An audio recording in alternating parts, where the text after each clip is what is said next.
Hello.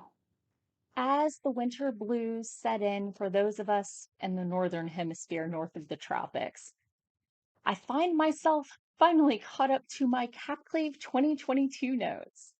Now, writing covers the full experience of the human condition, and today I'll be talking about something that everyone will go through someday as their final chapter. Welcome back to Morgan's Writing Tips and Writerly Musings with writing tips from the pros and, of course, my own writerly musings. I'm Morgan Hazelwood, and today I'm back with Facing Mortality, Writing Death and Dying in Fiction. The panelists for the titular panel were as follows: Jean Adams, Jennifer R. Povey, Dr. Ken Eltipeth, Mark Roth, and Adam R. Shannon. Now, not every story goes there, and not every writer is willing to take their readers all the way to the end. Let's talk about struggles when writing death and mortality.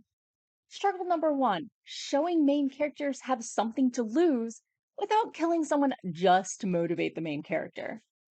Secondly, making sure that every death, especially one of a major character, actually means something. A third struggle: when the real world is being stressful, writing death can be harder and take longer. Fourth struggle: crying while writing your own scene. Now, some people just cry easily, while others can be pushed to it by external stressors or specific factors within the scene that mirror their own lived experiences. Another struggle is depicting characters left behind, how they grieve, i.e., if only I'd let them go, so and so would still be alive. Another struggle could be setting up a well rounded character who is not a caricature who clearly deserves to die. Another struggle is to show cultural differences and values regarding death. Not everybody does it like your family. Um, Exploring the parasocial reactions, like the reactions regarding the death of Queen Elizabeth in 2022. Another struggle is dealing with the reality of cremains. Airplanes have a special cabin for them. They are not supposed to be in your carry-on in the overhead compartment. Disney has rules against people dumping ashes in the quote unquote happiest place on earth. And security is on the lookout for the many, many people who do it anyway. And another struggle is when your main character does something true to the character, but just so stupid that they have to die. And then you have to find another character to pick up the plot. That said, does an author's own grief help or hinder the process? Well, as always, having experienced what you're writing about can make your words ring truer for those reading. That said, different genres show death in different ways. In a police procedural, the murder is more often seen as a problem to solve, while in a murder mystery, there's usually more emotional impact on a personal level. So when you're writing these deaths, what constitutes a quote good death versus a bad one? Well, self sacrifice, assuming the self sacrifice is a reasonable fix to the gravity of the actual problem.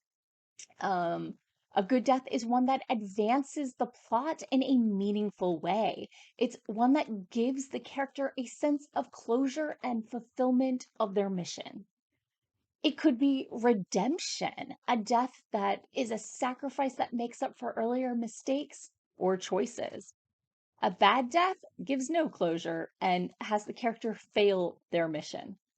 That said, tragic heroes are legitimate main characters. Not all characters, even the good guys, are intended to have a good death. Let's talk about the flip side, those left behind. Let's talk about writing about grief. Grief is not rational. Survivor guilt is very common, and other people are very bad at understanding each other's grieving process. Another note, you can grieve someone before they die, be it from illness, estrangement, or just a complicated relationship. Note that grieving in stories often gets stylized. You can choose to lean into it or explore the messy realities of grief.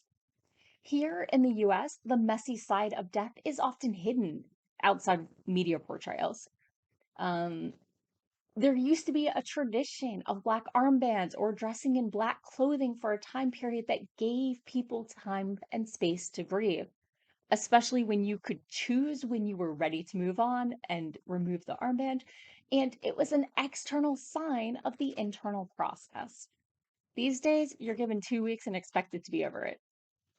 Another tip on writing grief is to think about what your characters would use as coping mechanisms: distractions, obsessions, avoidance. Another thing is you can use your writing as a way to process your own grief.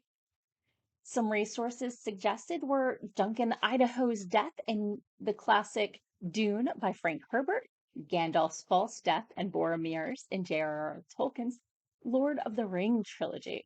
Suggested was the book Necropolis, but I'm unsure if they meant Boris Pahor's memoir about being medic and prisoner in the Holocaust, or Kathryn Olivarius's tale of New Orleans and the yellow fever pandemic and the politics. They both sounded interesting. Another suggestion was This Mortal Coil by Andrew Doig.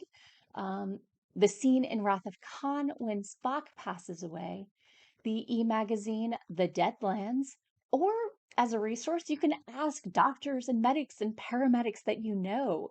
You can draw on your own lived experiences or hit up YouTube. They've got great examples of like full military funerals and stuff. All that said, you don't actually have to kill characters. Killing characters is not always the right solution. As writers, we are often feeling pressure to continually up the stakes, and what stakes are stronger than death? But that's not always the right choice. Your characters can choose to pull back. They can choose not to fight, to use diplomacy or bribery or sneaking or running away. They can make a different choice. Have you written about death or dying? Are you planning to? If you've experienced death and dying up close and personal, how much of that makes it into your writing? Let me know in the comments below. As always, thanks for watching and tune in again next week for, I think, a slightly lighter tone. Um, and I'll be back again next week with more writing tips and writerly musings. Bye bye.